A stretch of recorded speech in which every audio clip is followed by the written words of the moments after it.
guys, Tim back here from TNT RC 1. Got a little project going on here. Just ordered the Hobby King Cloud Dancer, the 1300mm kit. I'm going to do an out-of-the-box review on it. As you can see, it's already open. I just received it today. But I want to make sure there's no damage or anything, you know, if I had to send it back or anything. But I have to say, really, I'm rather impressed with how it come shipped. It was very well packed and preserved in another box, and then the kit itself is just virtually damageless. But let's go ahead and see what we got here. As you open the box, you can see right away we got three, I already measured these are 2 3/4 foam wheels, super lightweight, very durable. So, but the one thing that impressed me when I opened up the box is, I'm going to go ahead and show this aside. You got a little wire package and push rod package and stuff here.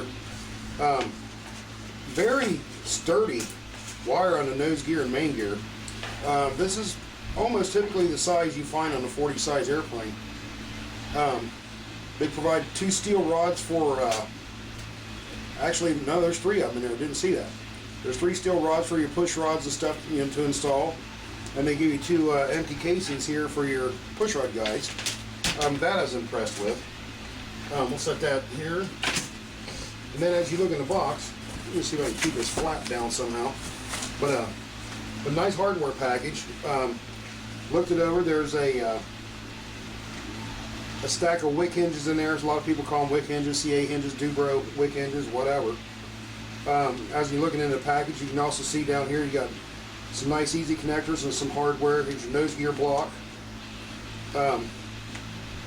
I'm assuming right away, I haven't opened this bag yet, that these 2 nylon bolts in here are roughly around 2.5 inches long, but they look to be metric. And of course, you know, adjacent hardware that goes with all that. So even the hardware pack looks pretty good on this thing. There are some control horns I see in there supplied, but we'll get back to that in a moment. We'll get back to the hardware. But then the next thing I noticed is this box was a very well packed box, and here's the whole kit right here.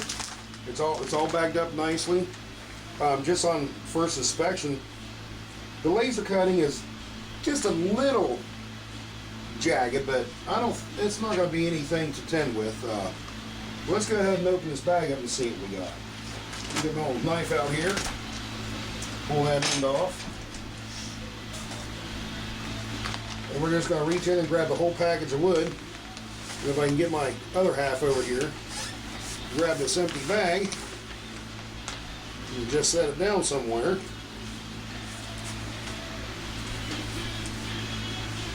But right off top here, you got some balsa pieces here, some strips. Very nice laser cut. Again, like I said, just a little rough and bumpy, but nothing that I don't see that's going to be a problem getting glued a hole to. These appear to be some wing pieces here. That's part of the fuselage. There's this may be just a pop out that fell out of something. We'll see. Doesn't appear so. Those look like the saddle doublers. And of course, not. Well, there's a pop out. That must have been what it was. Pop out from another kit, because there's one identical here. Well, there we go. It's right there. That's either the top or the bottom, but upon this first visual inspection of this thing, so far I'm rather impressed. The not die cutting, but the laser cutting looks pretty accurate. A lot of extra spare balsa if you need it for pieces on these pop outs, which is always a plus on balsa kits. I mean, I've been building since 1982-ish, really even since before then, because my brother and I were building Gillis kits as a kid. And but I really got my start in RC in about 82, built my first plane in 83, started flying. But here's some, appears to be the wing sheeting and some wing area, and you know, something for the wing area there. But nice big piece of balsa here. Here's some pieces here. Nice little triangle cutout, so it's pretty well identifiable. Those look really nice. I'm not going to go through every piece and try to explain what everything is. Just going to kind of sort through. here's what I was really wanting to look at was the wing ribs. And I must say, very impressed. Looks like little aileron pieces here because I remember reading the instructions online. If you can't make understanding of the instructions, let me go ahead and elaborate on that. If you go to Hobby King's website and you go to the International Warehouse and look up the laser cut kits under Planes and Parts, and click on the Cloud Dancer, you'll scroll down the page a little bit after you click on Cloud Dancer, and you'll see a tab down that says Files. In that files is a PDF file of a build manual. So I went over that and got an idea what everything was for. You know, kind of like a pre-build in my head. One thing that's not about the kit, I mean, one thing I can actually say, I ordered it from the East Warehouse, which is in Arizona. Ordered it Monday night, and here it is Thursday, and I live in Central Ohio. And we just got the kit today, so the shipping very fast. I mean, I will agree with that. I do like that. But just handling some of these balsa sheets here, the parts are just, some of them are just trying to fall out. So, and here's some laser cut plywood pieces.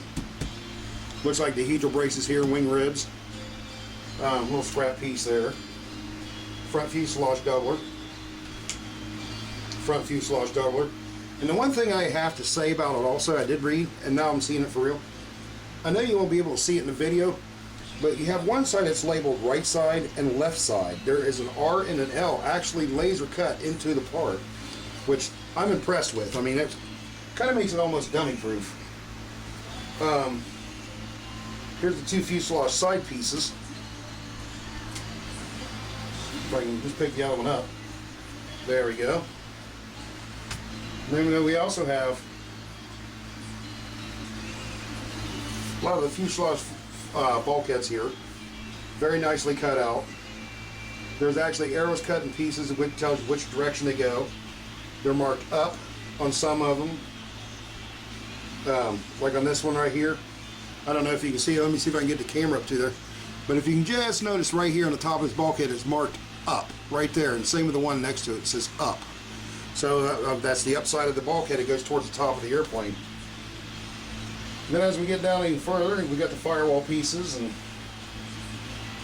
some of the other bracing and stuff for the servo tray, things like that. Here's the servo tray, some more bulkheads. These are wing spars, I do know that. And then right at the bottom of the whole stack, we have a nice little manual here. Now, this is the first time I've looked at it.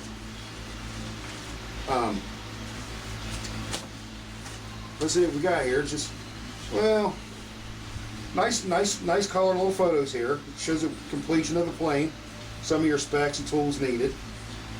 Then you turn over to page 1. It's almost like the PDF file. Nice color photos. It gives you everything's labeled. AWAT 1, 2, 3, 4, 5, 93, whatever.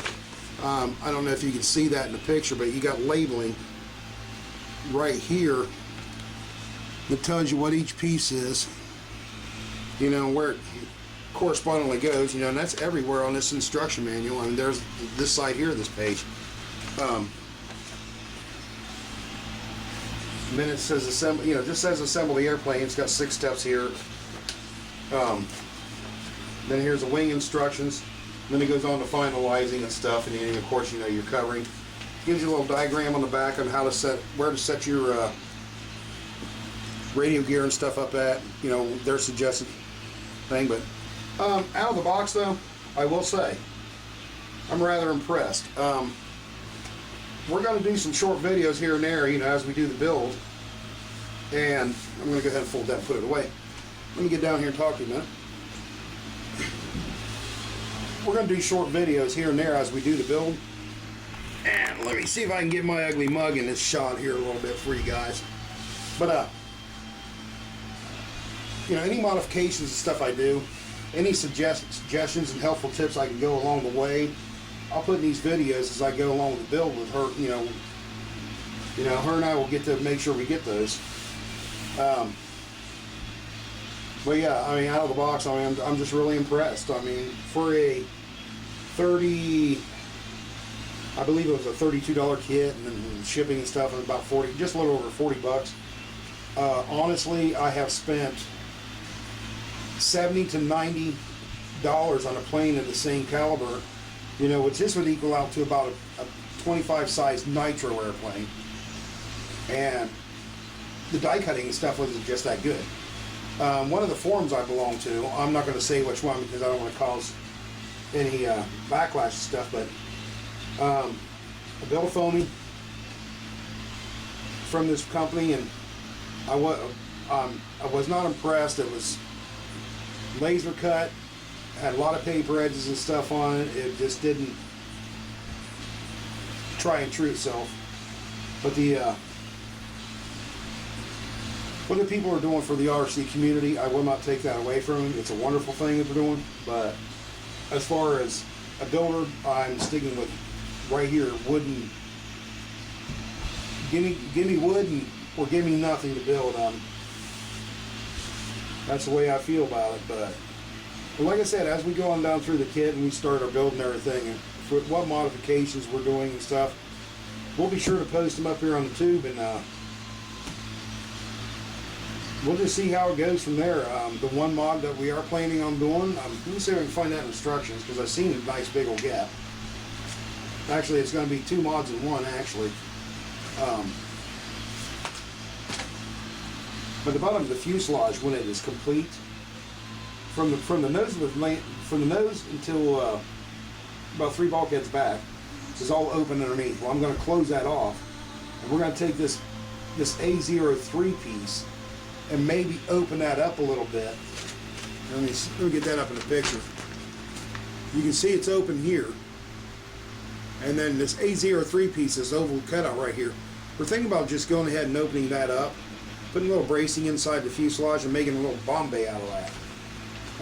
Not sure yet, but I'm definitely closing off the nose up underneath a little bit and putting a battery hatch in there. I don't want the battery just exposed to elements. So, but anyway, we'll see how it goes, and as we get along with the build of the airplane, what mods and stuff we do, give our thoughts and hits, and tricks, tips, what I think you should do and everything, and we'll go from there. This is Tim from TNT RC Nuts 1, and we'll see you soon.